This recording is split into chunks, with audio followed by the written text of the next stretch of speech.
So why have bars opened before gyms in the UK and actually also in America? That's what I'm going to address this week. My name is Marcus Smith, motivational speaker, entrepreneur, extreme athlete, and coach. Thanks a lot for coming by my YouTube channel. If you read the news, if you read the BBC like I tend to do every day, I noticed this week, absolutely crazy, or is it really that bars have opened, pubs have opened in the UK and gyms haven't? Did we see this in America before? This is my weekly reflection every week, end of the week. For a number of years now, I sit down and think what I've seen this week, what it means, why people are doing it, and I decided to share it. We're on about episode number 10, 8, 7, something like that. And actually, this topic came up a few weeks ago when I spoke about a friend of mine who posted something that spoke about alcohol shops off licenses as we know them in the UK being open in America, but gyms were still shut. So maybe America was ahead of us on the curve. What else has happened this week before I jump into that? Well, yes, my wife is back. Holly is back here in Dubai after literally close to 4 months. She went to Australia for 2 or 3 weeks to do some things, got stuck there when all of this pandemic exploded and has now been allowed back into the country. And just found out a few hours ago that actually she doesn't have COVID. She was tested at the airport and her test returned negative. It's only a quick, simple test. Up the nose, 2 or 3 seconds of discomfort, up the other nostril, and bang. She was actually out almost quicker than when Dubai Airport's in full flow. Not that I think we should have these restrictions the whole time, but just a positive from the situation. Was quite strange going into Dubai Airport though, because there was literally no one around. It was like a ghost town. I was stood at the entrance of arrivals for about 10 minutes and 3 people came out before Holly did. And that was it. So in 10 minutes, 4 people entered into Dubai. They say things are getting back to normal. We've noticed a change here in Dubai just this morning that now we don't have any curfew at all. So people are sort of free to move around, which is absolutely awesome, really, because now you can go out, you can play sport, you can stay out the whole night. I'm not sure quite what you do, but there's no more curfews, which actually it was released a few weeks ago here, and after the morning prayer at 4:30 you could get out and do stuff. But there we go. Things are getting better, hopefully. And actually Dubai is welcoming tourists from the 7th of July. So if you are somewhere else in the world and you feel you need a break and that Dubai's safe and you might want to travel here, then come on over. We could go for a run together, maybe, if that's what you want. Another thing I've been thinking about and talking about a lot, actually had this discussion with Holly last night over dinner, is COVID habits. Which COVID habits did you develop? And I mentioned this to you guys a few weeks ago. Which COVID habits did you develop and you felt really served you during that period of lockdown and you think will continue to serve you in normal life? And are you doing them? Did you start to read a little bit every day or just spend a little bit more time, maybe stretching? That's the one I do a bit more now. I sit a lot more on my yoga mat and I said I can do this when the restrictions end, when lockdown ends, and I've actually continued to do it and it's super awesome. So my challenge to you guys, I'll remind you at the end, is what things did you start doing during lockdown that you said makes your life better, and can you still do them now? Or are they not serving you? They might not serve you anymore. And this is a conversation I've had with a lot of people, is that you might have started things, my daily dose being one of them, that I felt wasn't serving me once the lockdowns had finished. So there's certain things that we can park, but there is certain things that I think we should continue. What are yours?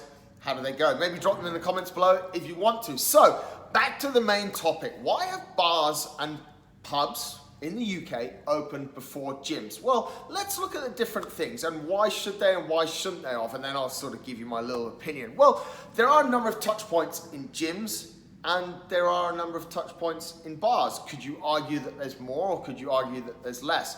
In some restaurants and cafes when they open, everyone was using disposable to reduce the amount of possible contact points. So would you go into a bar and just have a bottle of beer rather than a pint glass, which is then washed, and risk the transfer of this virus if this virus can be transferred? You listened the other week when I spoke about the cleaning of surfaces and the fact that surfaces need to be cleaned with hot soapy water and then disinfectant to possibly kill the virus. But the virus, hang on a second, does it or doesn't it live on surfaces? We're not too sure. So number one that I thought about when I thought about why they open these bars before gyms is maybe they're worried about there's more touch points in gyms, but actually there's quite a lot of touch points in pubs. And that comes to my second point.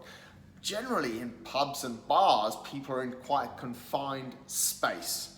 And as they tend to drink a little bit more, they get a little bit closer together, the volume of music goes up, and they come into closer contact. So will there be certain restrictions? We'll be able to have 5-10 people in a bar. Would that make it better? Because are we gonna stand 2 or 3 meters apart and have this conversation? And actually, what's that conversation really gonna be like? Do we really need to go there? It's a bit of a weird one, isn't it? And maybe the atmosphere in a pub is the atmosphere in a pub because there's lots of people in there. And sometimes when you go into a bar or a pub and there's like half the number of people in there, maybe it's not so much fun.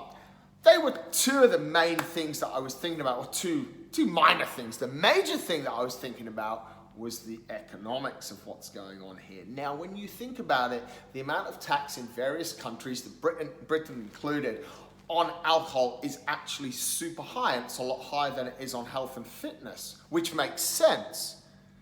But our bars, pubs, I'm not sure if they're allowed to open clubs yet, they probably bring quite a lot of revenue to the government. So is this a massive power play by the government to actually bring more money in and somehow justify it? Because isn't that what the people want? We saw it in the UK where literally the supermarket trade of alcohol when COVID hit went absolutely through the roof. So could there be a little bit of an economic play in here? To be honest, but that's my opinion. That's what I think is happening. I think the government think, wow, we're losing so much money from alcohol, we can turn it back on. Everyone will go back to pubs. That's where people like to be, pubs and bars, and we can bring all that money back, which is different from fitness, which obviously they can't go on record for saying that because it's a little bit counterintuitive, isn't it? Because the stat that came out of Dubai recently was that almost 50% of the people that have died from COVID, very sad, actually were suffering from obesity or diabetes.